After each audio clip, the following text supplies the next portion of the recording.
하나님 말씀은 사도행전 28장 30절 31절 같이 합독하겠습니다. 사도행전 28장 30절과 31절을 같이 합독하겠습니다. 바울이 온 이태를 자기 셋집에 머물면서 자기에게 오는 사람을 다 영접하고 하나님의 나라를 전파하며 주 예수 그리스도에 관한 모든 것을 담대하게 거침없이 가르치더라. 아멘.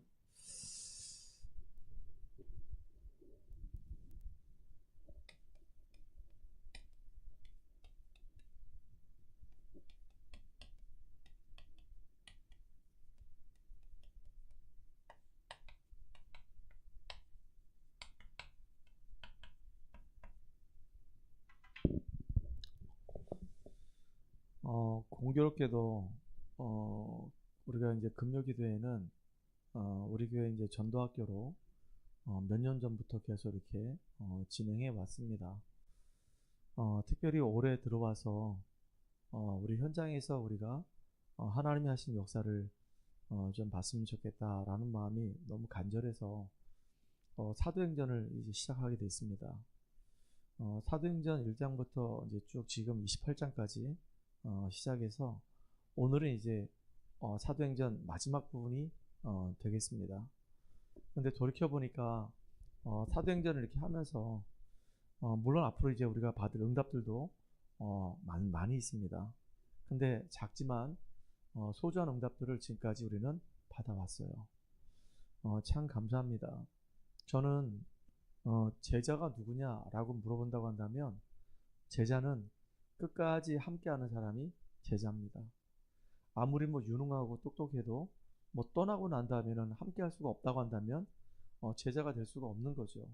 근데 비록 연약하고 좀 부족해도 끝까지 묵묵하게 그 자리에 있으면서 함께하는 그 사람이 곧 제자가 되는 겁니다. 오늘 우리가 이 귀한 응답들로 인한 시작이 됐으면 참 좋겠습니다. 사도행전을 우리가 이제 마지막 부분을 이렇게 보는데요. 사도행전이 이제 끝이 아니고 28장으로 끝나는 것이 아니라 이제 우리는 사도행전의 29장을 우리 현장에서 우리가 새롭게 우리가 기록해 나가야 되는 것입니다. 그 축복의 주역이 바로 저와 여러분이고요.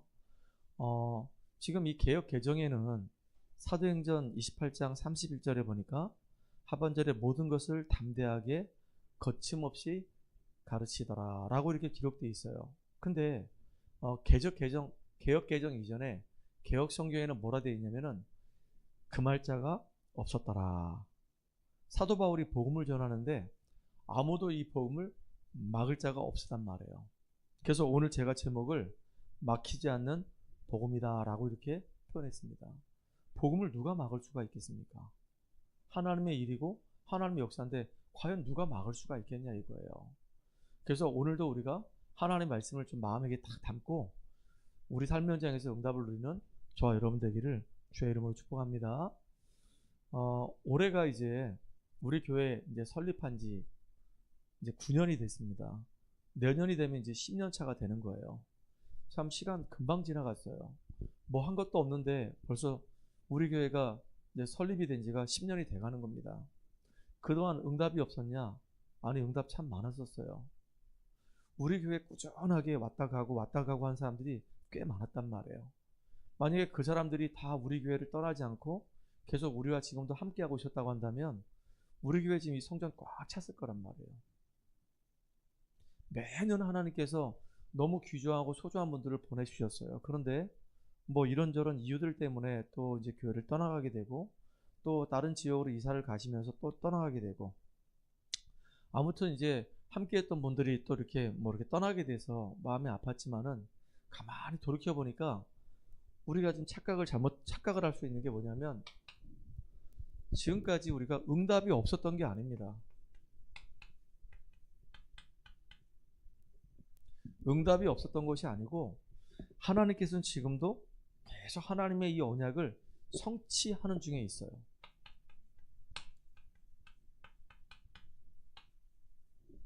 이게 중요한 겁니다. 있다가도 없을 수 있고 없다가도 있을 수 있어요.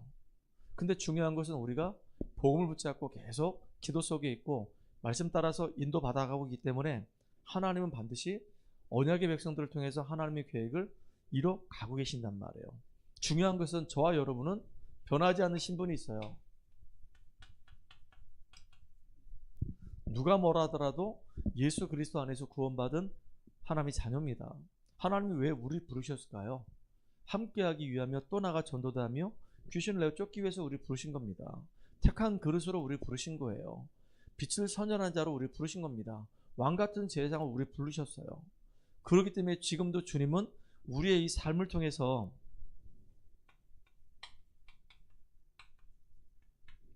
하나님이 지금도 우리와 함께 하시고 우리에게 주시려고 하는 이 축복들을 누리기를 원하십니다. 특별히 왜 저와 여러분이 이 지역에 있습니까? 저는요, 원주 지역은 엄밀히 얘기하면 저하고 아무 연고지가 없어요. 제가 여기서 뭐 초등학교, 중학교, 고등학교, 대학교 나온 이런 학교가 한 개도 없어요. 전 여기서 살아본 적도 없었습니다. 근데 오늘날 하나님께서 저를 이곳으로 보내주신 거예요. 그리고 이제 이 교회를 하나님이 준비해 놓으셨다가 우리로 하여금 이 교회에서 이렇게 목회를 하게 하신 거예요. 근데 이 지역에 있게 하신 데 이유가 있지 않겠습니까? 그리고 참 놀라운 게 뭐냐면 2014년도인가? 그때 우리 용덕이를 만났단 말이에요. 우리 원주권에 와가지고 강원도 안에 있는 대학생들 모여서 연합으로 대학 청년부가 같이 함께 할 때 그때 용덕이가 그때 같이 참석했단 말이에요. 그 사진이 오래간만에 나와서 내가 깜짝 놀랐다니까요. 그리고 용덕이가 이제 졸업을 하고 직장생활 하다가 다시 또 이제 원주로 오게 된 겁니다. 원주로 오게 됐는데 용덕이를 연결된 거예요. 근데 그때는 몰랐단 말이에요. 그 2014년도 그때 만났던 용덕이를 내가 기억을 못하고 뭐 한 번 딱 만나고 그냥 거기서 안녕 하고 헤어졌으니까 기억이 나겠습니까? 기억이 안 나죠. 이목구비가 분명하고 코도 크고 키도 훤칠했는데 얼굴도 잘생겼는데 기억이 안 났던 거예요. 근데 딱 만났는데 느낌이 어디선가 본 것 같은 느낌은 있었어요. 근데 이제 최일학 목사님이 괜찮은 친구 있는데 한 번 좀 목사님 사역 안 하시겠습니까? 그래서 알겠습니다 하고 만났는데 용덕이라. 근데 벌써 만난 지가 꽤 되잖아요. 이제 쭉 인도받고 있거든요. 근데 오늘 참 너무 고맙고 감사한 얘기를 한 거예요. 야, 용덕아, 너를 위해서 계속 기도하고 있었는데 하나님이 참 이번에 이제 응답하셨다. 이제 직장도 이제 다음 주부터 이제 다니게 됐고 참 너무 감사하다. 나는 참 네가 잘 됐으면 좋겠다. 그랬더니 용덕이가 뭐라고 얘기했는지 아십니까? 목사님, 하나님은 항상 저를 잘 되게 하셨습니다. 이렇게 하는 거 있죠. 내가 깜짝 놀랐어. 그렇지, 맞지. 하나님이 늘 용덕이와 함께하고 있었으니까, 용덕이를 인도하고 계셨으니까, 용덕이가 하나님 계획 속에 있었으니까 당연히 잘 되고 있었지. 그 생각이 들면서 참 감사하다 이런 생각이 들었어요. 우리는 하나님 자녀이기 때문에요, 반드시 하나님께서 예배해 놓으신 그 축복을 우리가 누릴 수 있고요. 분명히 우리 인생 속에는 뭐가 있냐면 하나님의 계획이 숨겨져 있단 말이에요. 그걸 찾아내서 응답받는 귀중한 시간 되기 바랍니다. 그래서 우리의 이 만남은요, 우연이 아닌 거예요. 노사연 씨도 노래 부를 때 얘기했잖아요. 우리 만남은 우연이 아니야. 우연이 아니에요. 우리의 이 만남은 하나님이 정말로 필요하시기 때문에 우리에게 만남을 주신 거란 말이에요. 그래서 하나님의 이 필연적 계획 속에서 우리가 만난 거예요. 왜 이유가 없겠습니까? 이유가 있죠. 복음 전하라고, 그 사람의 영적인 문제를 바로오고 치유하라고. 근데 중요한 건 뭐냐면요, 내가 영적으로 깨어있지 못하면요, 결국은 그 사람의 상태를 정확하게 진단을 못해요. 그 사람에게 정확하게 답을 줄 수가 없어요. 소경이 어떻게 소경을 인도할 수 있겠습니까? 나도 지금 앞을 못 보고 있는데 어떻게 소경된 자가 사람을 인도할 수 있겠냐고요. 그러니까 영적인 눈을 딱 뜨고 보게 되면 보인단 말이에요. 수학도 마찬가지예요. 선생님이 수업 시간에 설명을 해준 내용을 잘 듣고 그것을 가서 풀어보고 내 것으로 만들어서 거기에 관련된 문제를 쭉 다 풀어봤던 친구들은 이게 쌓이고 쌓여가지고요, 완전히 이제 어떤 문제가 와도 풀 수 있는 준비가 딱 됐다. 그러면요, 옆에 있는 친구가 가만히 문제를 푸는데 잘 못 풀고 있거든요. 그러면 얘가 도대체 어디에 막혀서 뭘 지금 못 풀고 있지 이렇게 보면 얘가 지금 저 공식 하나를 지금 인용을 못 하고 있구나. 아, 저기 집 막혀 있구나 보인단 말이에요. 이렇게. 내가 누리고 있으면 보여요. 근데 나도 몰라. 어디서 지금 이게 꼬였는지 몰라. 그러니까 몰라서 같이 봐도 얘 좀 도와줘. 도와주려고 하는데 나도 몰라. 그러니까 장님을 인도할 수가 없는 거예요. 그래서 눈이 열려야지만이 그 사람을 인도할 수 있어요. 그래서 하나님이 왜 우리를 만나게 하셨냐? 이 만남은 이 우연이 아니라니까. 그 속에 풀이한적 계획이 있어요. 어떤 계획이냐? 그 사람 생명 살리라고, 그 사람 복음으로 각인시키라고, 복음에 완전히 뿌리 내리도록 도와주라고, 복음 체질돼서 하나님의 사람으로 온전하게 세워줄수록 그 사람을 끌어주라고. 이게 하나님의 계획인 겁니다. 그렇잖아요. 안 그렇습니까? 이게 얼마나 이게 소중한 만남이냐고요. 누가 그래요? 어느 날 갑자기 만나게 됐다고. 갑자기가 아니라니까요. 갑자기가 아니고 이 속에는 분명한 하나님의 응답이 숨겨져 있어요.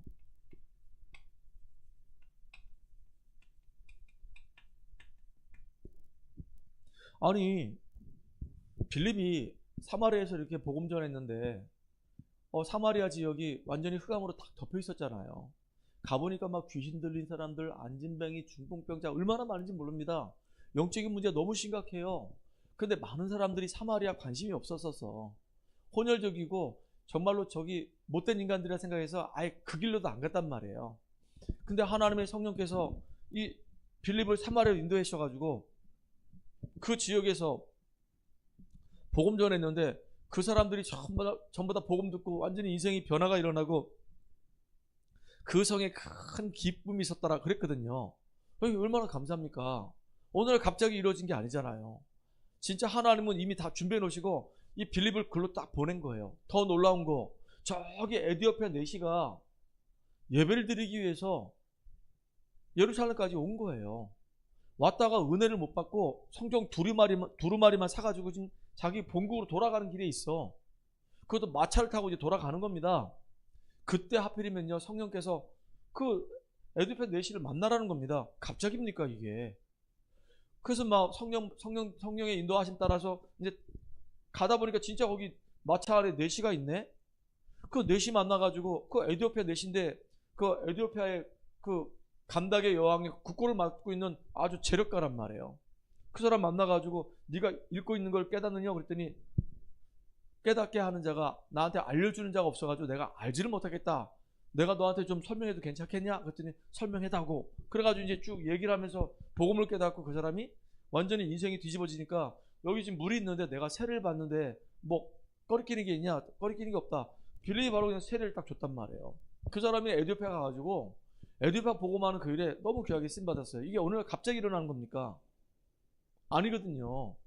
우리는 신분이 하나님 자녀란 말이에요. 하나님 자녀이기 때문에 반드시 우리의 인생의 여정 속에는요 축복이 숨겨져 있어요. 반드시 그 속에는 하나님의 계획이 있단 말이에요. 이게 만남이 우연이 아니라니까요.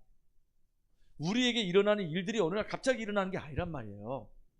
분명히 하나님의 정확한 계획 속에서 이 일들이 지금 하나씩 이루어지고 진행되고 있단 말이에요.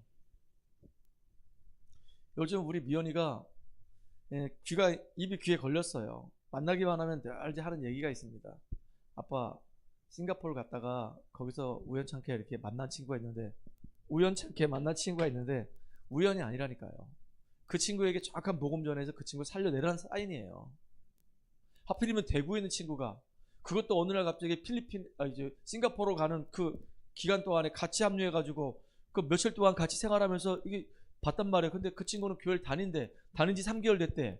근데 얘기를 잠깐 나눠보니까 복음이 하나도 정리가 안 돼 있어요. 그럼 이제 기도해야 되는 겁니다. 어떻게 하면 이 친구가 정말로 복음을 알 수 있도록 도와줄 것인가. 그러면요, 전도지를 전달해 주든지 아니면 이렇게 어떻게 하든지 연결을 해가지고 복음을 정말로 제대로 들을 수 있도록 만들어줘서 그 친구가 정말로 복음으로 확립되도록 해주는 것이 우리의 사명이란 말이에요. 하나님 정말로 이거를 원하신단 말이에요. 지금까지 응답이 왔던 것이 아니라 하나님이 우리로 하여금 기다리게 하신 겁니다.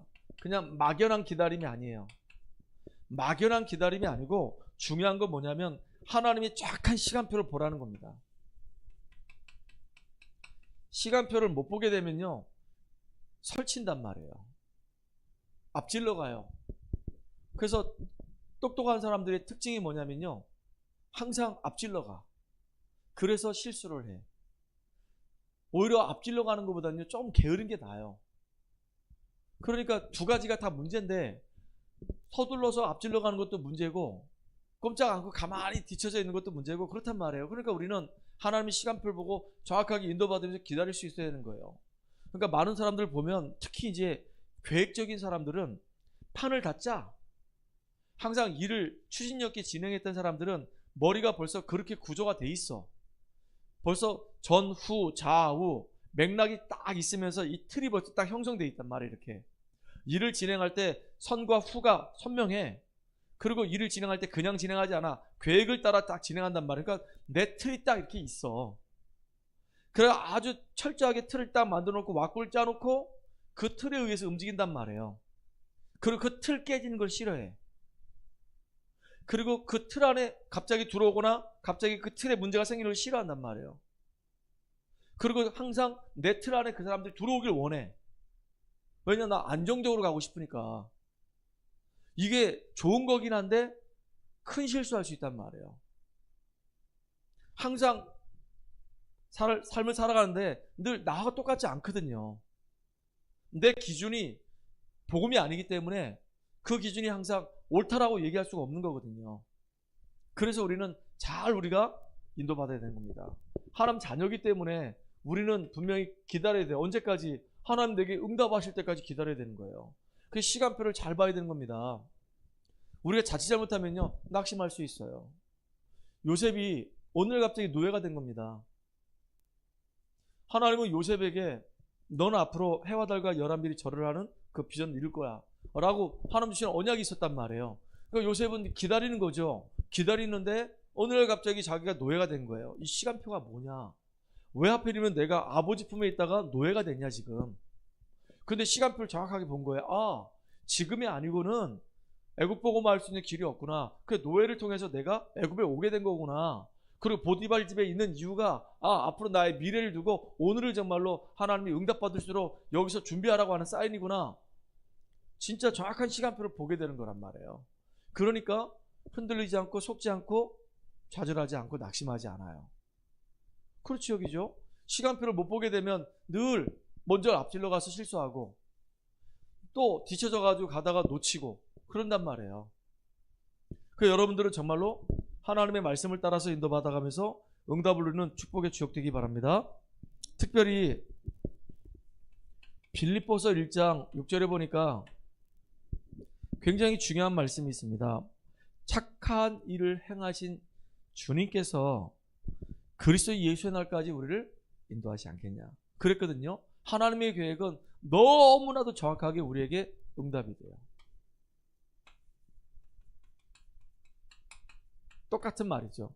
하나님 분명히 시간표를 가지고 우리를 인도하세요. 그러니까 아무것도 우리가 걱정할 거 없고 우리는 하나님 안에서 우리를 세워가시는 그 주님 바라보고 우리가 정말로 주님이 기뻐하시는 복음의 사람으로 세워지는 그 일에 우리 인생을 드려야 된다 그 얘기예요. 이게 참 중요한 거잖아요. 그러면서 이제 중요한 게 뭐냐면 하나님은 만약에 내가 이렇게 하나님의 놀라운 시간표 속에서 전도자로 준비되어져 간다면 하나님이 기뻐하시는 복음 전하는 사람으로 사람을 살리는 생명 살리는 사람으로 준비되어져 간다면 하나님은 이 전도자를 책임지십니다. 완벽하게 책임지세요. 그래서 마태복음 24장 14절 보니까 이 천국 복음이 땅끝까지 증거된 후에라야 끝이 온다 그랬어요. 끝이 언제냐? 천국 복음이 땅끝까지 증거된 후에라야 끝이 오기 때문에 하나님은 정말로 전도자의 그 인생을 완전히 책임지시겠구나. 특별히 마태복음 10장 42절에 보니까 냉수 한 그릇도 상을 잃지 않는다 그랬어요. 우리가 복음 때문에 조금만 생각을 하고 복음 때문에 조금만 기도했다. 그게 전부 다 응답으로 싹 다 연결된단 말이에요. 참 너무 놀랍죠. 2026년도는 우리가 이런 응답을 누리는 시작이 됐으면 참 좋겠습니다. 아멘입니까? 그래서 이걸 한번 우리 찾아봅시다. 고린도전서 15장 58절입니다. 15장 58절에 보니까 너무 중요한 말씀이 있어서 찾아보고 너무너무 감동돼가지고 여러분하고 같이 나누려고 하는 겁니다. 거기에 어떤 말씀이 있냐면, 그러므로 내 사랑하는 형제들아 견실하며 흔들리지 말고 항상 주의 일에 더욱 힘쓰는 자가 되라. 견고하게 서가지고 망대가 되어져서 속지 말고 흔들리는 사람 되지 말고 오히려 하나님의 일에 더욱 힘쓰는 자가 되라. 이는 너희 수고가 주 안에서 헛되지 아니하리라 그랬어요. 저는 처음에 착각을 했어요. 현장에서 내가 사역을 하는데, 이야, 진짜 이게 쉬운 사역이 아니에요. 뭐하고 똑같냐면요. 수학을 이렇게 알려달라고 해서 갔는데, 우리 아이가 너무 수학을 못하는데요, 선생님 이 아이를 좀 도와주세요. 그래서 갔는데 가보니까 뭐 준비된 아이들이 여러 상태가 있을 거 아니겠습니까? 선생님 진짜 제가 이 수학을 너무너무 공부하고 싶은데요, 잘 몰라요, 좀 도와주세요. 이런 애가 있어요. 그런 애들은 조금만 도와주면은 효과가 나타나요.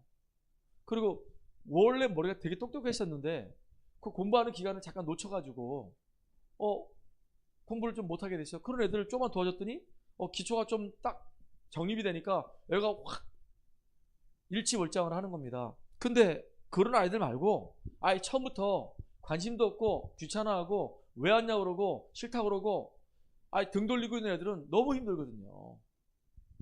아예 알려주려고 갔는데 필요 없다고, 안 듣고 싶다고, 그냥 가라고, 이런 애들 앉혀놓고 뭘 하겠냐고요. 근데 우리가 현장에 가서 예배 드릴 때도 마찬가지예요. 보니까 딱 가서 예배를 드리는데 꼭 앞에 벽을 대놓고 내가 혼자만 얘기하는 것 같아. 그럼 혼자만 딱 얘기하다가 이제 물어보면 또 엉뚱한 얘기하고 그런단 말이에요. 그러면 한참 사역하고 나면 이게 뭐지? 내가 왜 여기 와 있지? 이 사역을 계속 해야 되나? 이런 생각이 든단 말이에요. 그런데 희한한 거예요. 하나님이 끊어지지 않게 하세요. 만약에 끊어질 것 같으면 벌써 끊어졌겠죠, 그냥. 근데 계속 오라는 거야. 안 들어도 계속 오라는 거야. 근데 어느 날 보니까 등 돌리고 있다가 조금 이렇게 몸을 돌려. 귀를 약간 쫑긋해. 그래서 이제 날 쳐다보고 이제 눈을 마주치고 이제 말씀을 들어. 야, 참 진짜 이게 너무너무 기가 막힌 거예요. 그래서 진짜 하나님의 일에는 헛된 것이 없구나. 여러분 정말 하나님의 일은 헛된 거 없어요. 오히려 그 사람이 안 들어도 그 복음을 전하는 내가 힘을 얻어요. 그렇게 되겠죠. 자, 그래서 우리가 이 기조한 이 복음 운동은요,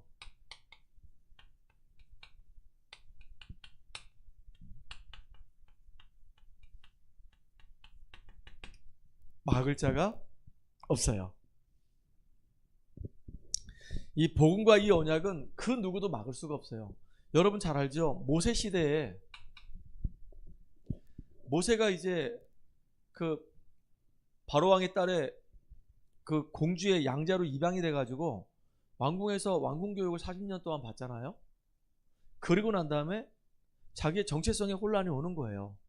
나는 애굽 사람이 아닌데 저 바로의 그 딸 공주가 나를 양자로 입양을 했는데 나는 가만히 보니까 나는 히브리 사람인데 근데 나는 왜 애굽에 와서 지금 생활하고 있는가? 그것도 왕궁에서 내가 생활하고 있는가? 도대체 내 부모는 누구냐? 나는 왜 여기를 오게 됐냐? 그 이유가 뭐냐? 혹시 부모가 나를 버렸나? 그러면서 이제 막 정체성이 막 되게 혼란스러워한단 말이에요. 그러다 오늘 보니까 애굽 사람하고 이제 히브리 사람하고 싸우는데 나도 모르게 막 화가 나는 거야. 그 애굽 사람을 돌로 쳐 죽여버렸어. 그리고 이제 아무도 못 받겠지 해가지고 싹 묻어버렸단 말이에요. 근데 어느 날 보니까 이 히브리 사람들이 또 지들끼리 싸우네. 그러니까 너무 이 모세는 답답한 거야. 그래서 가가지고 왜 히브리 사람끼리 싸우냐. 그랬더니 히브리 사람이 뭐라고 하냐면 네가 우리의 재판관이냐. 왜 우리가 싸우는데 너 지난번에 애굽 사람 돌로 쳐 죽인 것처럼 왜 우리 돌로 쳐 죽일 거냐? 너무 놀래버린 거예요. 어떻게 알았지? 그래가지고요 도망간 겁니다. 살인자가 되고 지명수배자가 돼서 도망간 거예요. 그것도 어디로 갔냐? 미디안으로 갔어요. 그 이들의 약물을 치는 겁니다. 그러다가 이제 가시떨기 나무 불꽃 가운데서 하나님 만났잖아요. 그때 하나님이 하신 말씀이 있었단 말이에요. 이스라엘 백성들이 고통당하는 걸 알았기 때문에 그들을 거기서 건져내서 적각 뿌리는 따로 그들 인도에 가라 그 얘기예요. 그리고 가서 바로한테도 가서 말하고 애굽에 있는 저 이스라엘 장로들한테 가서 말하는 겁니다. 뭘 말하냐? 희생제사 말하는 거예요. 여호와 하나님께서 이스라엘 백성의 하나님께서 이스라엘 백성들로 하여금 광야로 가서 하나님 앞에 희생제사 드리길 원한다. 그 광야로 간다는 말은 어디로 가는 거냐면 시내산으로 가길 원하는 거예요. 왜냐? 모세에게 얘기했거든요. 네가 은혜 받았던 이곳으로 이스라엘 백성들이 와가지고 여기서 하나님 앞에 예배드릴 것이다. 그게 너에게 내가 너와 함께하는 증거다라고 얘기했거든요. 미리 얘기했단 말이에요. 그러니까 하나님이 하신 말씀대로 하나님은 이스라엘 백성들이 다 애굽에서 나와서 출애굽해가지고 저 시내산까지 가서 거기서 하나님 앞에 희생제사 드리길 원하시는 거구나. 그래서 희생제사 얘기했어요. 이스라엘 백성들 내보내라 얘기했어요. 근데 바로가 내보냈어요? 안 내보냈어요? 안 내보냈어요. 바로가 안 내보내니까 결국은 어떻게 됐냐?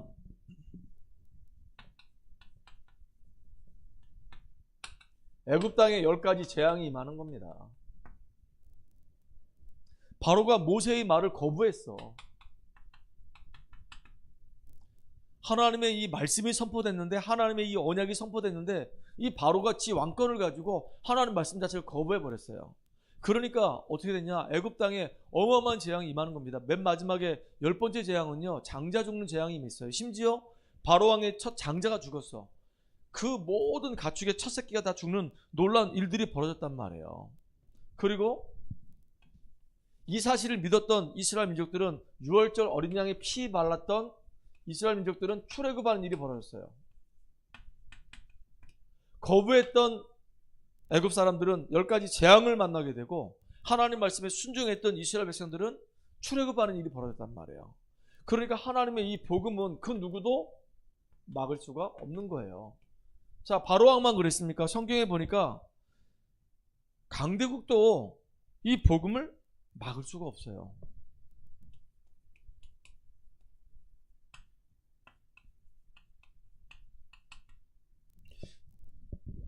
하나님의 계획은 너무 절묘해요. 이스라엘 민족들이 은혜 받고 힘을 얻으면 애굽으로 복음 전하고, 저 블레셋에 복음 전하고, 아람에 복음 전하고, 아수르에 복음 전하고, 그 다음에 저기 바벨론에 복음 전하고, 로마에 복음 전해야 되는데, 결국은요 복음 전하지 않으니까 이 주변 이 강대국들이 이스라엘 민족을 계속 짓밟는 거예요. 아수르가 와서 북이스라엘 잡아가죠. 그래서 전 세계 막 노예시장에 포로 다 팔아버리죠. 바벨론에 와서 성벽을 다 허물어버리고 돌 위에 돌 하나 남지 않게 만들고 이스라엘 백성들을 전부 다 끌고 가버리죠. 로마의 속국이 돼가지고 계속 비참처참한 인생을 살아가는 겁니다. 자, 이렇게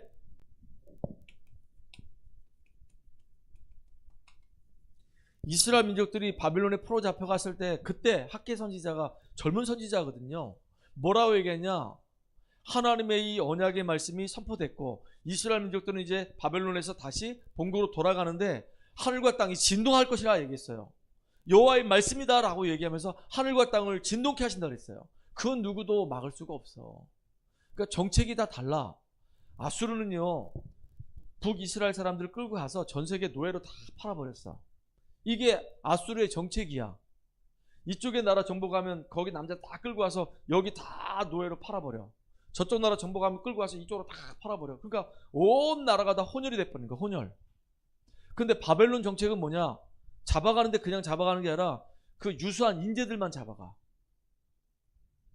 잡아가는데 가만히 보니까 저 나라의 왕족, 그 다음에 귀족들, 그 자녀들 다 똑똑해.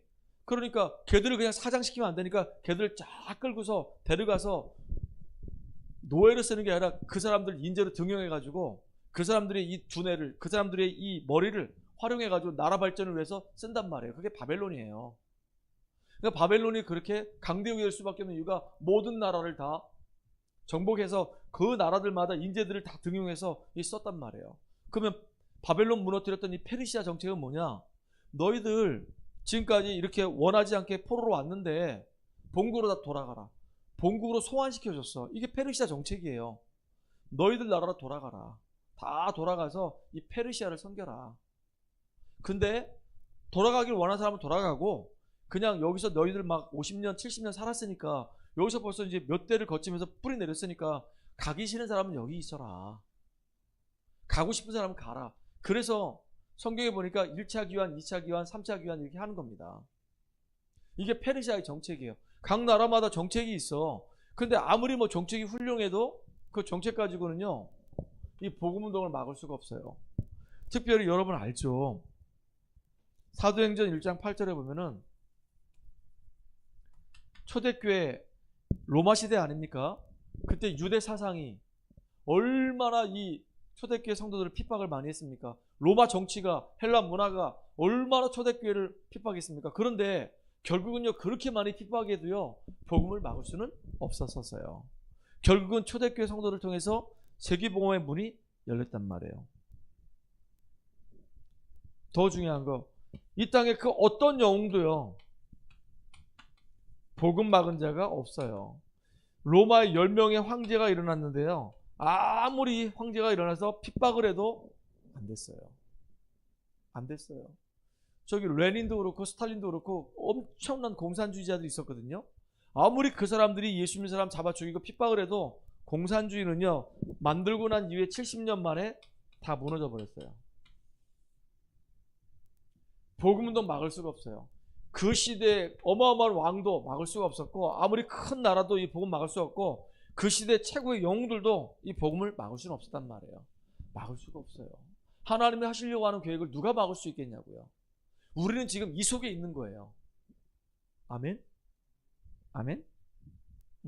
그래서 오늘 전도자 바울이 로마 감옥에 수감되어 있다가 로마 시민권자고 가이사 황제 앞에 서서 변론을 해야 되기 때문에 로마 감옥에 계속 가둘 수가 없으니까 이 브리스길라 아굴라 부부가 로마 감옥 앞에다 집을 하나 큰 집을 얻은 겁니다.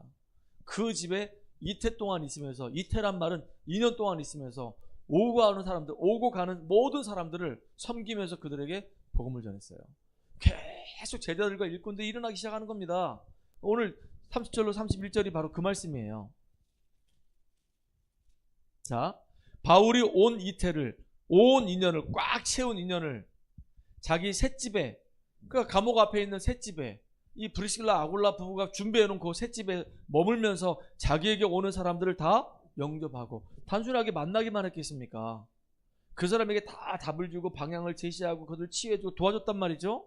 하나님 나라를 전파하며 주 예수 그리스도에 관한 모든 것을 담대하게 거침없이 가르치더라. 그 말자가 없었더라. 그랬습니다.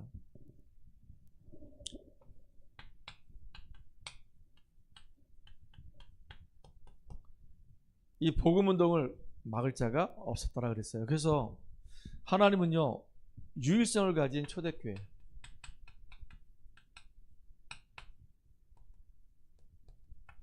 사용하실 수밖에 없었어요. 참 감사하죠.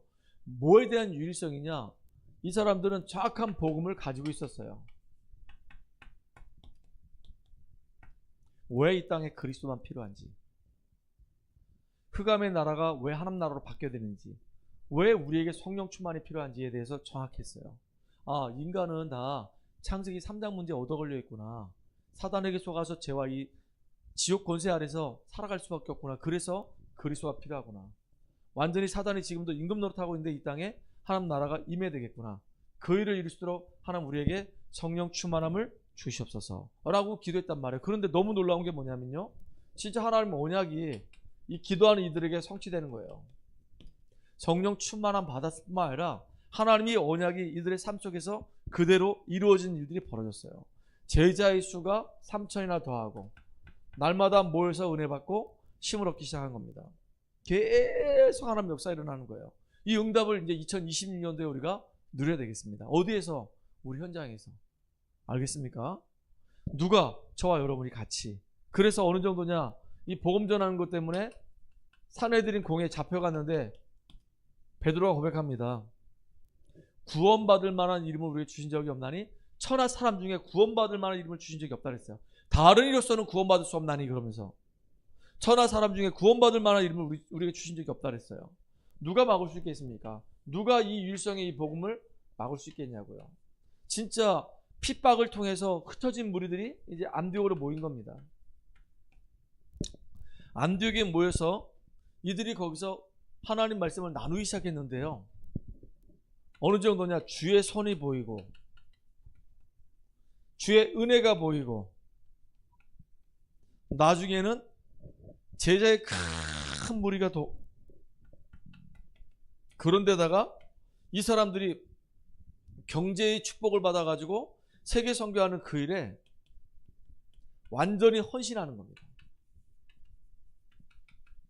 너무 멋있어요. 너무 멋있어요. 저는 그래서 우리 렘넌트들한테 이렇게 얘기하고 싶어요. 때로는 우리 렘넌트들이 목사님 뭐 필요한 거 없습니까? 라고 얘기하는데요. 뭐 목사님 이런 거 제가 이렇게 헌신하고 싶은데요. 저는 그 친구들한테 그래요. 사람한테 하는 거 참 감사한데 하나님께 먼저 해라. 하나님께 예배 드릴 때마다 마음과 중심을 담아서 작지만 적은 예물을 하나님께 헌금을 드려라. 하나님께 드리는 것에 대해서는 인색하지 말아라. 우리가 매주마다 예배 드릴 때 항상 하나님께 늘 예배 드리면서 하나님께 감사의 헌금을 드리고 주일 헌금을 드려라. 그리고 내 소득의 11조를 하나님께 늘 드려라. 그리고 교회 방향을 놓고 기도해라. 그리고 렘넌트를 모여서 기도하라. 렘넌트들이 모일 때마다 필요하면 우리가 음식도 사주는데 그럼 따로 내가 개인적으로 막 렘넌트 막 이렇게 하지 말고 교회에다가 렘넌트 헌금을 내면 그 렘넌트 헌금 가지고 우리 후대를 도와준단 말이에요. 감사한 일이잖아요. 그렇게 우리 후대들이 이렇게 교회 방향 맞춰가지고 하나님의 계획 속에서 같이 인도받았으면 좋겠다. 늘 얘기해주고 싶어요. 근데 혹시라도 이게 이제 헌금적인 부분이기 때문에 혹시라도 시험 들을까 싶어서 상처받을까 싶어가지고 좀 조심스럽긴 해요. 근데 내 중심은 그래요. 사람에게 잘해주려고 하지 말고 하나님께 먼저 살아. 하나님께 먼저 드릴 수 있는 마음을 가져라. 하나님께 드릴 수 없는데 자꾸 사람한테 뭘 하려고 하지 말아라. 그게 참 중요한 거란 말이에요. 하나님께 먼저 드릴 수 있는 마음을 갖는 여러분 되기 바랍니다. 그래서 저는 개인적으로 그래요. 나는 하나님 앞에 나는 목회자이기 때문에 소득이 없단 말이에요. 그럼에도 불구하고 매주마다 늘 주일날 하나님 앞에 나올 때 주일 헌금을 합니다. 예배드리니까. 그리고 한 주를 돌아보면서 내가 감사한 일이 있으니까 감사 헌금을 해요. 나에게 소득이 생기면 11조 합니다. 그리고 교회 이제 앞으로 우리가 응답받아서 건축도 해야 되고 선교도 해야 되니까 건축 헌금도 하고 선교 헌금도 해요. 우리 교회 지금 선교하고 있거든요. 두 분에게 우리가 선교 헌금을 매달 헌신하고 있단 말이에요. 멕시코에 있는 김학규 선교사님하고 러시아에 있는 공교사 우리 선교사님에게 우리가 많지는 않지만은 그분들에게 조금씩 우리가 선교 후원금을 드린단 말이에요. 그러면 우리 성도들이 이제 선교 헌금을 낸 걸 가지고 모아가지고 다 그쪽으로 드린단 말이에요. 물론 저 필리핀에 있는 김현 선교사님한테는 지금도 하나도 못 드리고 있어요. 왜? 없으니까 우리가. 그냥 기도로만 이제 계속 우리가 하고 있단 말이에요. 이제 또 이번에 이제 연결되고 있는 캄보디아 이제 김세존 선교사님 만나게 되면 이제 이번에 이제 2월달에 갔다 오잖아요. 그러면 기도하면서 우리가 또 혹시라도 후원할 수 있다고 한다면 우리도 또 도와줄 수 있다고 한다면 도와주면 좋겠죠. 그래서 기도하는 겁니다. 근데 우리 선교헌금이 안 들어오면은 도와주고 싶어도 도와줄 수가 없어. 그렇잖아요. 건축도 마찬가지입니다. 그러니까 다른 일반 헌금들 뭐 주일헌금, 그 다음에 감사헌금, 그 다음에 11조 다 이제 이게 뭐 생일 감사헌금, 뭐 신방헌금 다 이거 일반 헌금이거든요. 그거 말고 그거는 이제 우리 교회 이제 뭐 여러 가지 필요에 다 쓰잖아요, 다. 그리고 이제 목적 헌금들이 있단 말이에요. 뭐 렘넌트 헌금, 그건 렘넌트 위해서 다 쓴단 말이에요. 그 다음에 이제 선교 헌금, 그 선교를 위해서 다 써요. 건축 헌금, 그거 모아두고 있어요, 지금. 나중에 이제 교회 필요한 거 있다면 그걸 가지고 교회 이제 필요해서 산단 말이죠. 쓴단 말이에요. 그리고 목적 헌금은 목적 헌금대로, 일반 헌금은 일반 헌금대로 지금 다 규모 있게 이제 써가고 있어요. 그래서 진짜 여러분들 하나님께 드릴 수 있는 이 안디옥 교회 성도들처럼 내게 있는 것을 하나님께 기쁘고 감사한 마음으로 작지만 이렇게 드릴 수 있는 그런 믿음의 사람 되기를 주의 이름 축복합니다. 특별히요, 사도 바울은 초대교회도 그랬고 안디옥 교회도 그랬고 하나님이 이 교회들을 세우셔가지고 사용하시는데 아무도 이들이 증거하는 복음을 막을 수가 없었어요. 마찬가지 바울도 마찬가지입니다. 왜냐, 바울이요, 지난번에 잠깐 말씀드린 것처럼 바울이 부름받던 이명계약이 있었거든요. 이방인들과 임금들과 이스라엘 자손들을 위해서 이 복음을 증언하기 위해서 택함받은 그릇이라고 했거든요. 그러니까 바울이 하나님께 딱 부름받았기 때문에 바울이 가는 곳마다 그 누구도 바울이 전하는 복음을 막을 수가 없었습니다. 특별히 바울이 안디옥에서 1년 동안 말씀 운동했는데요. 세상에 여기에서 시대를 바꾸는 선교팀이 만들어지는 거예요. 우리 교회가 이제는 어느 시간표가 되면 이렇게 팀들이 이제 구성될 거란 말이에요. 이렇게 팀들이 구성돼서 팀들이 구성 안 돼도 우리는 한 팀이에요. 원팀이에요. 그래서 각자 현장에서 기도하면서 그 현장을 살리는 겁니다. 이렇게 말씀 따라서 인도받는 거예요. 이게 중요하잖아요. 특별히 어느 정도로 하나님이 이 바울을 축복하셨냐. 에베소에서 하나님의 큰 응답 받았는데 바울에게 하나님이 로마도 보아야 하리라 그랬어요. 또 로마에서도 증언해야 하리라 그랬어요. 또 가이사 앞에 서야 하리라 그랬어요. 그러니까 누가 이 바울을 막을 수 있습니까? 하나님의 이 복음은 절대로 막히지 않아요. 하나님의 이 복음은 절대 막히지 않습니다. 그래서 우리는 오늘도 정말로 예배 속에서 최고의 은혜 누리는 응답의 주역되기 바랍니다. 결론적으로 얘기하면요, 누가 뭐라 하더라도 우리는 예배 속에서 하나님이 정말로 기뻐하시는 복음의 일꾼으로 준비되어야 되는 거예요. 진짜 이 복음이 내 안에 각인, 뿌리, 체질되도록. 예배 시간이 아니고는 절대로 복음이 각인, 뿌리, 체질되지 않거든요. 그래서 우리가 정말로 이게 너무 중요한 시간이에요. 그리고 두 번째 뭐냐면요, 이렇게 복음이 각인, 뿌리, 체질된 우리를 하나님 망대로